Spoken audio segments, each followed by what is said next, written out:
Swastiastu. Halo semuanya, kami dari kelompok 4. Di sini kami akan mempresentasikan materi tentang akhir pendudukan Jepang di Indonesia. Sebelum itu, izinkan kami untuk memperkenalkan diri terlebih dahulu. Perkenalkan, nama saya Niputu Sri Sutrisnayanti, nomor absen 34. Perkenalkan, nama saya Nikade Fitriani, nomor absen 26. Perkenalkan, nama saya Nikoma Desi Santi, nomor absen 28. Perkenalkan, nama saya Tomang Adi Pudiata, nomor absen 13. Baik, kita lanjut aja ke materinya. Yang pertama, materinya tentang latar belakang Jepang datang ke Indonesia yang akan dijelaskan oleh saya sendiri. Pada tanggal 14 Februari 1942, Jepang menyerang Indonesia dan segera menguasai Sumatera Selatan. Tanggal 1 Maret dini hari, mereka mendarat di Jawa, dan dalam waktu 8 hari, Letnan Jenderal Thornton, Panglima Tentara Hindia Belanda, menyerah atas nama seluruh Angkatan Perang Sekutu di Jawa. Penduduk bangsa Jepang atas wilayah Indonesia sebagai negara imperialis tidak jauh berbeda dengan negara-negara imperialisme lainnya. Kedatangan bangsa Jepang ke Indonesia berlatar belakang masalah ekonomi, yaitu mencari daerah-daerah sebagai penghasil bahan mentah dan bahan baku untuk memenuhi kebutuhan industrinya dan mencari tempat pemasaran untuk hasil-hasil industrinya. Sehingga aktivitas perekonomian bangsa Indonesia pada zaman Jepang sepenuhnya dipegang oleh pemerintahan Jepang. Nah, selanjutnya akan dijelaskan oleh Adit. Kedatangan Jepang pada umumnya diterima dengan penuh semangat. Rakyat percaya bahwa Jepang datang untuk memerdekakan dan Jepang makin disenangi karena segera mengizinkan dikibarkannya bendera nasional Indonesia yaitu merah putih dan dikumandangkannya lagu kebangsaan Indonesia Raya. Dua hal penting yang dulu dilarang oleh Belanda. Alasan penting kenapa penjajahan Jepang itu justru diterima mayoritas kaum terpelajar Indonesia adalah karena penguasa baru itu dapat lebih meningkatkan status sosial ekonomi orang Indonesia hanya dengan kelayakan saja, tanpa kekerasan.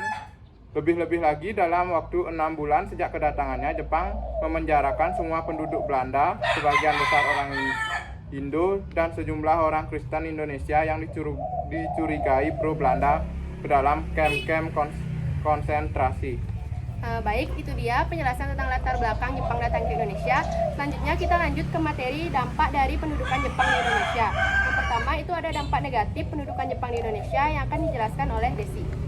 Selanjutnya, dampak dari pendudukan Jepang di Indonesia, yaitu dampak negatif pendudukan Jepang di Indonesia yaitu dalam rangka memenangkan Perang Asia Timur Raya, Jepang mengeruk kekayaan alam di daerah yang dimiliki, begitu pula di Indonesia.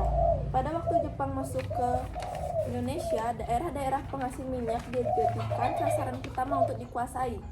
Adanya kekurangan pangan tersebut lama-kelamaan menyebabkan timbulnya kelaparan, berbagai penyakit, dan angka kematian meningkat di berbagai daerah yang tersisa di daerah pedesaan. Hanya kaum perempuan, orang tua, anak-anak, dan dananya perampasan kekayaan pribadi seperti uang, perhiasan, pakaian, dan kendaraan dengan dalih untuk membiayai perang telah menimbulkan meningkatnya kemiskinan. Baik, selanjutnya kita lanjut ke dampak positif pendudukan Jepang di Indonesia yang akan dijelaskan oleh Putri. Dampak positif pendudukan Jepang di Indonesia. Dampak positif pendudukan Jepang di Indonesia terlihat dengan munculnya kelompok-kelompok pemuda yang memiliki pengetahuan kemiliteran. Dalam bidang penggunaan bahasa, pemerintah pendudukan Jepang melarang penggunaan bahasa Belanda dalam kegiatan resmi pemerintahan. Dalam bidang penguasaan bahasa, pemerintah penduduk Jepang melarang penggunaan bahasa Belanda dalam kegiatan resmi pemerintahan. Dengan pelarangan tersebut, memberikan kesempatan bagi bahasa Indonesia untuk berkembang. Bahasa Indonesia dapat dipakai sebagai bahasa resmi pemerintahan dan kegiatan belajar di sekolah. Bahkan pemerintah pendudukan Jepang pada tanggal 20 Oktober 1943 membentuk Komisi Bahasa Indonesia. Oke, selanjutnya kita lanjut ke materi yang kedua, yaitu pembentukan Badan Penyelidik Usaha-Usaha Persiapan Kemerdekaan Indonesia atau BPUPKI yang akan dijelaskan oleh saya sendiri. Memasuki tahun 1945, posisi Jepang dalam menghadapi sekutu semakin tidak menguntungkan. Pendaratan sekutu di Irian pada bulan April 1944 dan jatuhnya Pulau Saipan pada bulan Juli 1944 telah mengancam kedudukan Jepang di Indonesia.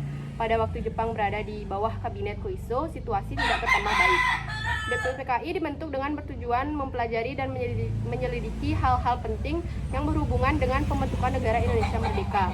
Dalam upacara peresmian ini dihadiri oleh 2 orang pejabat militer Jepang, yaitu Jenderal Itagaki atau Panglima Tentara ke-7 yang bermarkas di Singapura, dan Letnan Jenderal Nagano atau Panglima Tentara ke-16 yang baru. Nah, pada peresmian BPUPKI ini dikibarkan bendera Jepang atau Hinomaru oleh Mr. Aji Prigdolido, kemudian disusul dengan pengibaran bendera merah putih oleh Toyohito Masuda. Selanjutnya, kita lanjut ke materi tugas pokok BPUPKI yang akan dijelaskan oleh Desi. Selanjutnya, tugas pokok BPUPKI yaitu melakukan penyelidikan terhadap usaha-usaha persiapan kemerdekaan Indonesia. Untuk itu, BPUPKI membentuk beberapa panitia kerja. Panitia kerja yang dibentuk adalah sebagai berikut. Yang pertama, panitia perumus terdiri dari 9 orang yang diketuai oleh Insinyur Soekarno. Yang kedua, panitia perancang Undang-Undang Dasar diketuai oleh Insinyur Soekarno. Dalam panitia perancang undang-undang ini dibentuk lagi panitia kecil yang diketuai oleh Prof. Dr. Mr. Supomo. Selanjutnya, panitia ekonomi dan keuangan diketuai oleh Drs. Mohatta. Selanjutnya, panitia pembela tanah air diketuai oleh Abi Kusno Cokro Suyoso. Selanjutnya kita lanjut ke sidang-sidang BPUPKI. Yang pertama ada sidang pertama BPUPKI yang diselenggarakan pada tanggal 29 Mei sampai 1 Juni 1945 yang akan dijelaskan oleh saya sendiri. Sidang pertama BPUPKI ini membicarakan mengenai rumusan dasar negara Indonesia Merdeka. Tokoh-tokoh yang mengusulkan rumusan dasar negara tersebut antara lain Mr. Mohaimin, Profesor Dr. Supomo, dan Ir Soekarno. Pada sidang pertama BPUPKI tanggal 29 Mei 1945, Mohaimin mengajukan 5 asas dasar negara kebangsaan Republik Indonesia, yaitu peri kebangsaan, peri kemanusiaan, peri ketuhanan, peri kerakyatan, dan kesejahteraan rakyat. Pada tanggal 31 Mei 1945, Profesor Dr. Supomo mengajukan dasar negara Indonesia Merdeka, yaitu persatuan, kekeluargaan, keseimbangan lahir dan batin, musyawarah, serta keadilan sosial. Sekarang dilanjutkan oleh rekan saya, Desi. Selanjutnya, pada sidang tanggal 1 Juni 1945, Insinyur Soekarno mengemukakan 5 rumusan dasar negara Indonesia Merdeka, yaitu kebangsaan Indonesia, internasionalisme atau peri kemanusiaan, mufakat atau demokrasi, kesejahteraan sosial, dan ketuhanan yang Maha Esa. Kelima rumusan dasar negara tersebut oleh Insinyur Soekarno diberi nama Pancasila. Menurut Insinyur Soekarno, Pancasila bisa diringkas menjadi 3 sila atau trisila terdiri dari sosial nasionalisme, sosial demokrasi, dan ketuhanan. Insinyur Soekarno juga menegaskan ketiga sila tersebut dapat diringkas lagi menjadi 1 sila atau ekasila, yaitu gotong royong. Selanjutnya, sidang pertama BPUPKI berakhir pada tanggal 1 Juni 1945, tetapi belum menghasilkan keputusan akhir mengenai dasar negara Indonesia Merdeka. Akhirnya diadakan masa resesi selama 1 bulan. Pada tanggal 22 Juni 1945, BPUPKI membentuk panitia kecil dengan tugas membahas usul dan konsep para anggota mengenal dasar negara Indonesia. Panitia kecil ini beranggotakan 9 orang.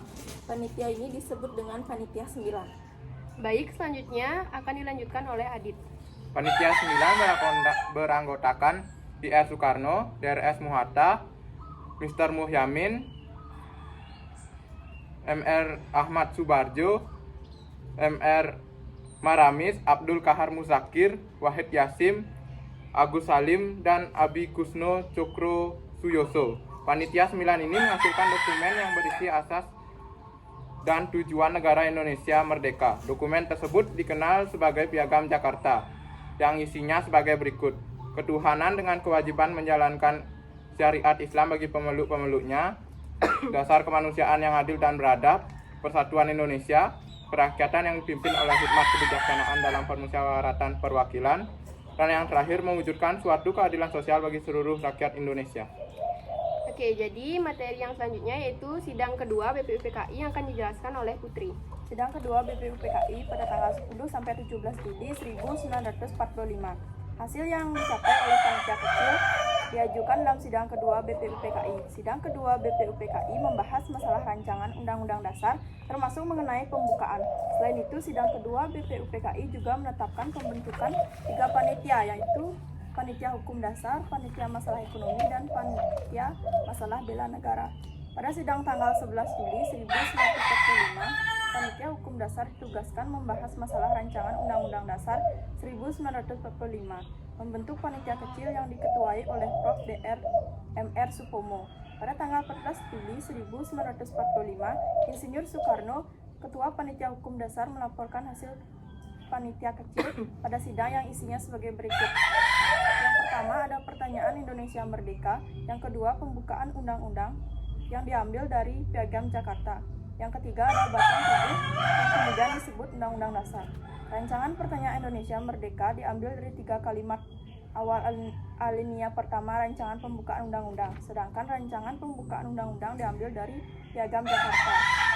Akhirnya hasil kerja Panitia Hukum Dasar yang dilaporkan dalam sidang BPUPKI diterima. BPUPKI telah menghasilkan pembukaan Undang-Undang Dasar, batang tubuh, aturan tambahan, dan aturan peralihan. Intinya, sidang BPUPKI meminta secara bulat hasil kerja panitia. Oke, materi selanjutnya yaitu materi yang ketiga, pembentukan Panitia Persiapan Kemerdekaan Indonesia atau PPKI yang akan dijelaskan oleh Adit.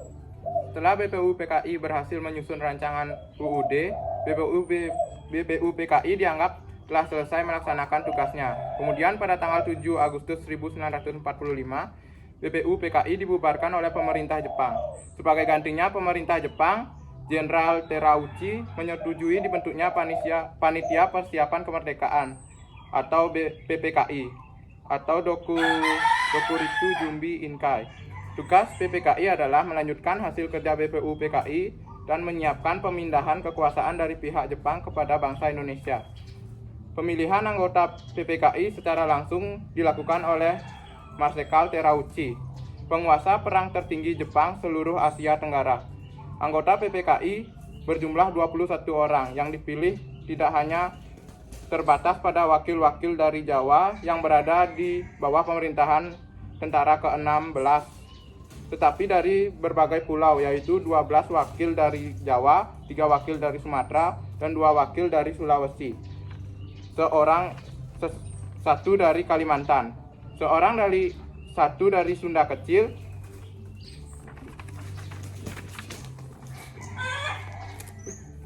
dan 1 dari Maluku.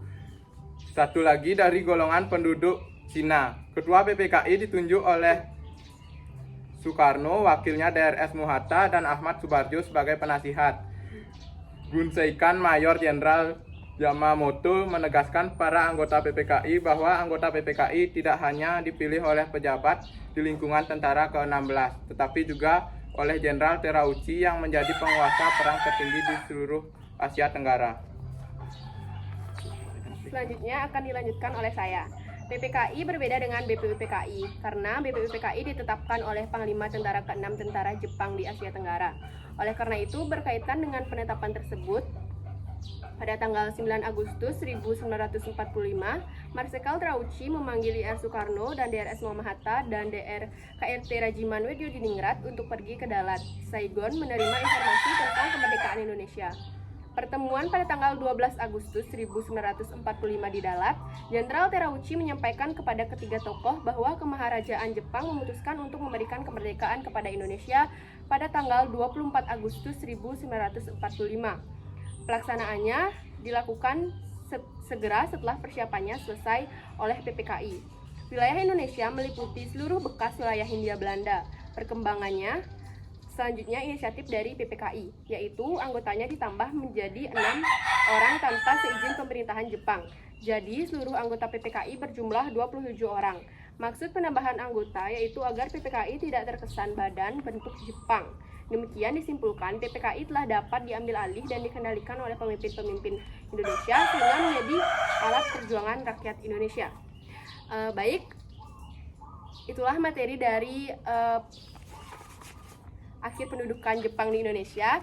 Selanjutnya kami akan membacakan kesimpulan dari makalah kami. Akan dibacakan oleh Putri. Kesimpulan, masa pendudukan Jepang di Indonesia berawal pada tahun 1942 sampai dengan 1945. Pendudukan Jepang tidak terlalu lama, akan tetapi penderitaan rakyat Indonesia tidak kalah sengsara dengan penjajahan bangsa-bangsa Eropa. Jepang meninggalkan Indonesia setelah mengalami kekalahan yang merugikan pada Perang Dunia II. Pada zaman pendudukan Jepang, Organisasi Pergerakan Nasional Indonesia mendapat pembatasan agar mereka tidak mampu melepaskan diri dari Jepang. Baru setelah pemerintahan Jepang memberikan kesempatan para nasionalis diajak bekerja sama, maka mereka menggunakan kesempatan itu sebaik-baiknya guna menggalang kesatuan dan semangat nasionalis. Dan sarannya akan dibacakan oleh Desi.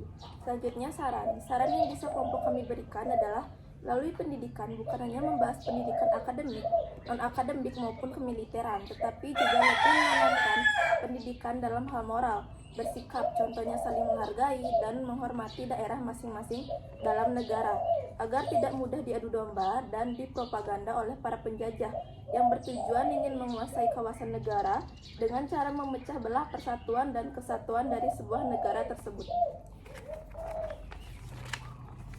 Baik, sekian dari kelompok kami. Jikalau ada yang ingin bertanya, bisa ditanyakan di kolom komentar. Dan apabila ada kesalahan kata, kami mohon maaf dan kami tutup dengan Paramasanti. Om Santi Santi Santi Om.